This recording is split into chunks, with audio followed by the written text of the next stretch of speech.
Et salut tout le monde, je suis Ectelion et j'accueille aujourd'hui dans le bazar pour vous reparler d'Elvogrod. Elvogrod, c'est le monde que j'ai créé et qui va nous servir de cadre pour l'actuel play qui sortira très certainement début novembre, j'espère si tout va bien. Je voulais vous parler un petit peu d'Elvogrod tout simplement pour vous donner des clés parce qu'il y a certaines choses qui changent dans cet univers, voilà, des choses qu'on ne retrouve pas forcément ailleurs et donc je voulais que, en partie, quand vous regardez les épisodes de l'Actual Play, que vous puissiez comme ça capter un peu les références ou les choses qui pourraient paraître un peu étranges ou des voilà, que vous ayez un petit peu les clés de compréhension de l'univers et que vous sachiez à peu près où on se situe quand on parle de ville ou de choses comme ça. Donc, aujourd'hui, on va commencer par vous présenter rapidement, je ne vais pas faire province par province, sinon on va jamais s'en sortir, mais je vais vous présenter rapidement la carte d'Elvogrod, que vous ayez un peu une connaissance, et puis on parlera de l'Empire Élimien, Empire Élimien qui est le plus grand empire humain, en fait c'est la force humaine la plus, même la force sur Elvogrod la plus puissante aujourd'hui, même si, on en reparle juste après. On est parti donc pour les régions. Alors je vous affiche la carte. À savoir une petite chose, c'est que Volgrad ça fonctionne comme la Terre, donc il fait très froid en haut, il fait très froid en bas, et puis au milieu on a différents climats suivant où est-ce qu'on est placé par rapport à l'équateur, mais ça fonctionne exactement comme sur Terre, donc si on vous parle de région au nord, vous savez que il va faire froid, et puis si on vous parle d'une région plutôt au sud, alors, de tout ce qu'on a exploré d'Elvogrod, si on parle d'une région au sud, il va faire chaud. Voilà, parce qu'on n'a pas encore été vraiment à l'extrême sud, on ne sait pas exactement ce qu'il y a, etc. Donc, commençons tout d'abord par le continent qui est tout en haut à l'est, donc vraiment dans le coin de la carte. Vous voyez qu'il n'y a rien dans ce continent, tout simplement parce qu'on n'a pas réussi à l'explorer. Déjà, c'est extrêmement loin de tout, donc c'est des expéditions qui se sont montées pour aller explorer tout ça. On a juste réussi à cartographier les côtes et encore pas toutes les côtes.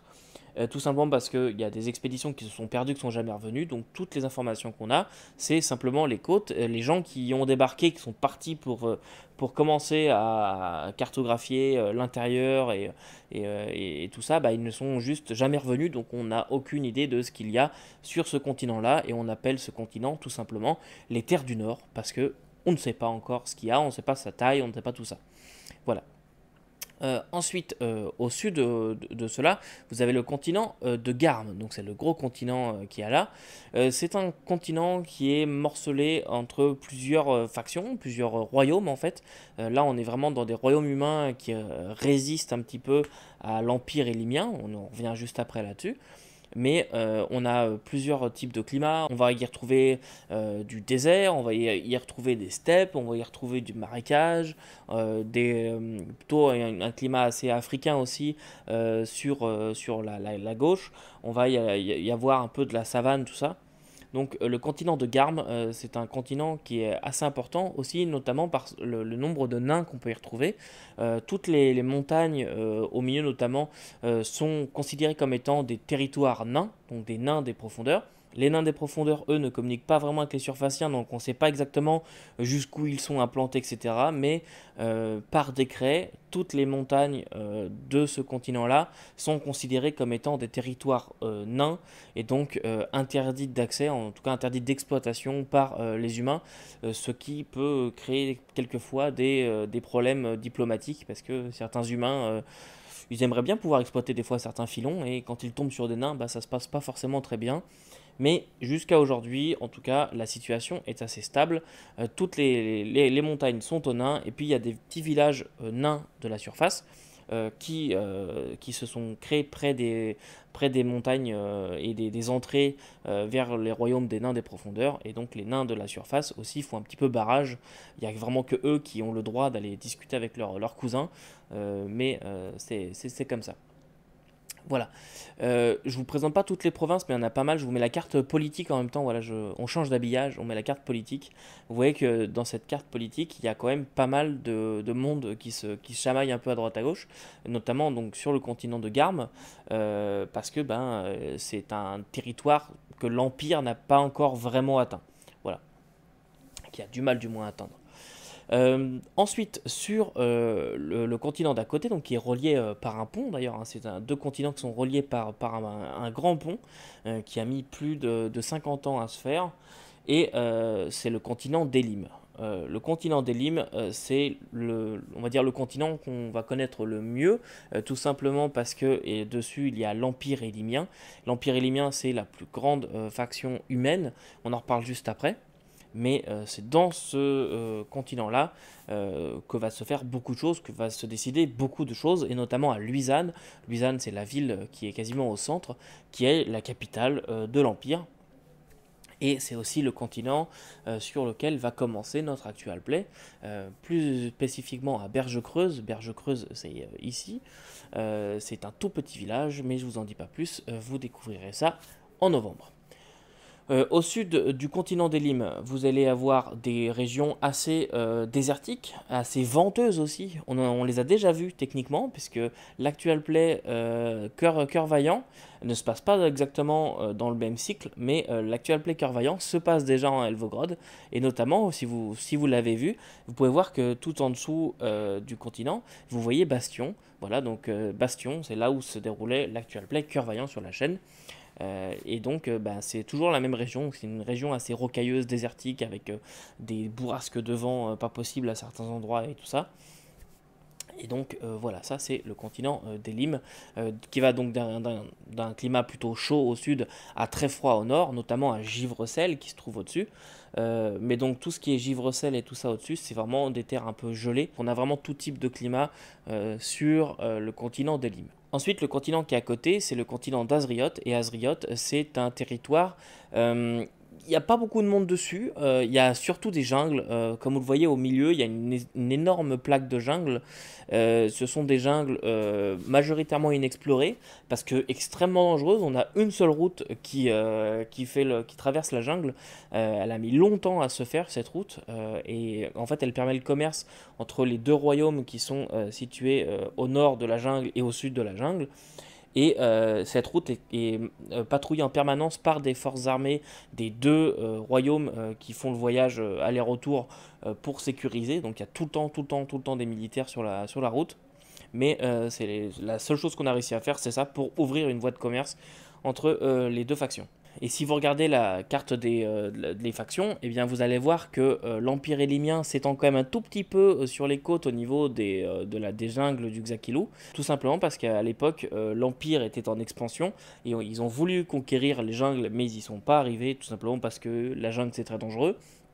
Ils n'étaient pas adaptés là-bas. Ils ont simplement réussi à sécuriser une toute petite portion de la côte qui appartient toujours officiellement à l'Empire, mais l'Empire n'en a strictement rien à chier de ce qui se passe là-bas. Ça n'a aucune valeur commerciale. Voilà, il y a un peu de bois qui sort de la jungle, mais voilà, donc les gens sont un petit peu plus en autarcie là-bas. Et je vous en dis pas plus pour l'instant, parce que qui sait, peut-être qu'on en verra plus dans l'actuel. Et enfin, dernier continent qui va nous intéresser aujourd'hui, ça va être tout au nord-ouest en haut. Donc là, on est vraiment dans des terres froides, très froides, qui là pour le coup sert plutôt de réserve de bois. Et ça va être le continent de Saharu. Et Saharu, c'est un continent majoritairement inexploré aussi. En fait, on a réussi à l'explorer à peu près jusqu'au niveau des forêts du nord, là où c'est cartographié. Mais après, on ne sait pas trop, tout simplement parce qu'il fait trop froid. Et que pour l'instant, eh bien, on a du mal à avoir suffisamment d'équipement pour explorer un peu plus en avant. Pour l'instant, on ne sait pas exactement ce qu'il y a le plus au nord de Saharu. On a réussi à y placer une seule grosse ville qui s'appelle Krisnov et qui a été très importante lors de la guerre de l'automne. On en parlera la prochaine fois de cela. Mais en tout cas, c'est la seule vraie ville qui appartient à l'Empire élimien encore. Mais c'est la seule grosse ville qui est là. Et après, c'est beaucoup de petits villages, mais surtout près des côtes, même s'il y en a beaucoup moins depuis la guerre de l'automne. Mais comme je disais, on en parlera la prochaine fois. Voilà, on a fait le tour de la carte. J'essaie de faire rapide. Dites-moi si c'était un peu trop confus ou si je me suis trop attardé sur certaines choses ou pas assez sur d'autres. J'espère qu'en tout cas, vous voulez en savoir plus sur les différentes provinces et régions qui composent Elvogrod. Mais maintenant, j'aimerais bien vous parler un petit peu de l'Empire élimien. Je vous en dis un petit peu depuis tout à l'heure, ça appartient à l'Empire et tout ça, mais qu'est-ce que l'Empire élimien? Eh bien, tout simplement, c'est un empire humain, c'est le plus puissant empire qui est actuellement, c'est le seul empire sur Elvogrod. C'est à la base l'unification de tout un tas de petits royaumes humains, et qui est aujourd'hui gouvernée par une impératrice, Aurelia II. C'est une impératrice qui a été élue il y a un peu moins d'un an et qui a beaucoup de mal à asseoir son autorité et à remettre justement l'Empire au cœur de toutes les choses, puisque l'Empire est à la base, comme je disais, composé de tout un tas de royaumes et de tout un tas de cités-États notamment. Sauf qu'avec le temps, eh bien, les royaumes les plus éloignés ou les cités les plus éloignées, on leur a laissé beaucoup d'autogestion. On ne regardait pas trop ce qu'ils ou elles faisaient. Et puis ben, maintenant, on se retrouve dans une situation où la loi impériale ne s'applique pas forcément dans telle ville, où là-bas, bah, tel décret en fait n'arrive jamais. Et donc, on ne sait pas vraiment de quoi on parle. Donc, on a du mal comme ça à faire régner la loi impériale. Ça, c'est dû notamment au prédécesseur d'Aurélia II, donc Tarim XII. Tarim XII, qui est l'ancien empereur, qui a laissé beaucoup d'autonomie aux différentes cités, aux différentes régions assez éloignées, et ce qui fait que, étant donné qu'il a régné quand même pendant longtemps, à peu près une cinquantaine d'années, aujourd'hui Aurélia elle arrive, puis elle a du mal à récupérer un peu tous les bouts et à dire bah non, ça se passe pas comme ça, c'est comme ça que ça se passe. À quelques endroits, voilà, il y a certaines cités-États ou certaines provinces qui veulent un peu faire sécession et se séparer de l'Empire. Et vous en apprendrez peut-être plus dans l'actual play là-dessus, mais en tout cas, c'est un empire qui aujourd'hui est en récession. Voilà, c'est un empire qui a eu une expansion assez folle il y a à peu près 300 ans maintenant, qui a grandi, et puis aujourd'hui, c'est un peu compliqué pour eux. Au niveau politique, l'Empire élimien, ça va être un petit peu compliqué, mais ils sont dirigés, on va dire, par trois factions ou personnes. Tout d'abord, vous avez l'empereur ou l'impératrice qui est tout au-dessus, qui est élu parmi les gens du Conseil royal. Le Conseil royal, c'est un ensemble de toutes les familles royales ou des cités-États, ou etc., qui, à la base, composent tout l'Empire. Ce conseil royal, sa tâche, ça va être de veiller aux intérêts des différents nobles, guildes de marchands, etc. Et de les faire remonter à l'empereur ou l'impératrice, qui est élu parmi ces gens-là. Et puis ensuite, vous avez le conseil citoyen. Là, n'importe quel citoyen de l'Empire, peu importe son peuple, sa culture d'origine, un citoyen de l'Empire peut être élu au conseil citoyen. Et ce conseil citoyen va être chargé de faire remonter directement à l'empereur ou à l'impératrice, donc c'est vraiment au même niveau que le conseil royal, eh bien il va être chargé de faire remonter toutes les doléances plutôt du peuple, voilà, si jamais il y a, je sais pas moi, un noble qui exerce une pression au niveau des impôts, ou quelque chose comme ça, ou qui exploite des travailleurs ou des choses comme ça, eh bien les travailleurs en question vont présenter une doléance auprès du conseil citoyen, vont être entendus par eux, et puis ensuite le conseil citoyen va faire son rapport directement à l'empereur ou l'impératrice, et c'est elle ou lui qui va agir pour régler le problème. Donc je disais, ce conseil citoyen est composé de 10 personnes, 10 personnes élues parmi toute la population. Il y a régulièrement des phases d'élection, à peu près tous les 10 ans en fait, vous avez 10 ans de mandat, donc tout le monde peut se présenter, et c'est un système donc d'élus qui va faire en sorte que toutes les voix de tout le monde soient entendues. Et je finirai là-dessus, mais il faut savoir que l'Empire élémien, oui, c'est un empire humain majoritairement, mais il n'est pas composé que d'humains. Il est composé d'elfes aussi, puisque je reviendrai peut-être là-dessus, mais les elfes sont à la base des humains de la ville de Elf, qui est située sur les côtes du continent d'Elim, sur les côtes ouest, qui est désormais en ruine depuis à peu près 150 ans. Mais les elfes sont à la base des habitants de la ville de Elf. Et je reviendrai très certainement là-dessus dans une autre vidéo.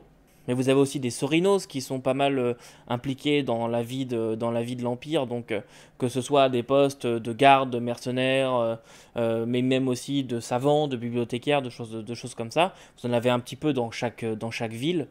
Des Sorinos, et puis vous avez aussi depuis ça plus récemment, depuis à peu près 5 ans, vous pouvez trouver des Krixmes qui sont de plus en plus acceptés dans les villes, mais vous pouvez aujourd'hui trouver des tavernes gérées par des Krixmes, et ils sont considérés comme étant des citoyens de l'Empire s'ils le souhaitent. Puisque tout ce petit monde d'autres peuples sont en autogestion, ils ont simplement l'ordre de respecter la loi impériale, donc c'est-à-dire par exemple de ne pas assassiner son prochain sur la route, ça c'est illégal parce qu'on est quand même sur les terres de l'Empire, mais à côté de ça, ils ne sont pas forcément obligés de fonctionner comme on fonctionne dans l'Empire, ils peuvent être en autogestion, donc chez les elfes, même si leur territoire fait partie du territoire impérial, eh bien ils ont leur propre loi, leurs propres règles, leur propre façon de faire, et un citoyen impérial ne peut pas y aller comme si il était chez lui. Pareil, il y a des colonies symbiotiques, c'est la même chose. Chez les symbiotiques, eh bien, on s'adapte à leurs règles, même si toujours la loi impériale prédomine. Donc il y a quand même des principes de vie, on va dire, des principes universels qui sont respectés par tous, qui doivent être respectés par tous, par tout le monde et par toutes les cultures. Mais simplement, sachez qu'il y a des poches comme ça d'autres cultures. Et aussi chez les nains, d'ailleurs, faut que j'en parle de ça rapidement. Chez les nains, eh bien, on fait comme chez les nains. Là-dessus, l'Empire commerce avec les nains, mais les nains font vraiment ce qu'ils veulent dans leur village. Il n'y aura pas de patrouille impériale, de choses comme ça. Les nains font comme chez les nains, et puis c'est tout. Voilà, maintenant que vous savez beaucoup de choses sur l'Empire élémien, je pense que je vous ai un peu blindé la tête pour 2 ou 3 vidéos. La prochaine fois, on parlera, je pense, de la guerre de l'automne, puisque c'est très important dans les événements récents, puisque ça date d'il y a à peu près 5 ans. Donc, on parlera de cela. En attendant, n'oubliez pas de vous abonner si ça vous a plu, de me laisser un commentaire si vous avez quelque chose à me dire, même juste pour me dire, ah, ça a l'air cool, moi ça m'aide beaucoup, puis ça me fait plaisir. Et puis, de me laisser un pouce en l'air ou un pouce en bas si ça vous a pas plu. Moi, ça va m'aider dans les 2 cas, donc tant mieux pour moi. Et puis surtout, n'oubliez pas que vous ne pouvez pas tout lire et tout faire jouer, mais vous pouvez toujours essayer. Salut!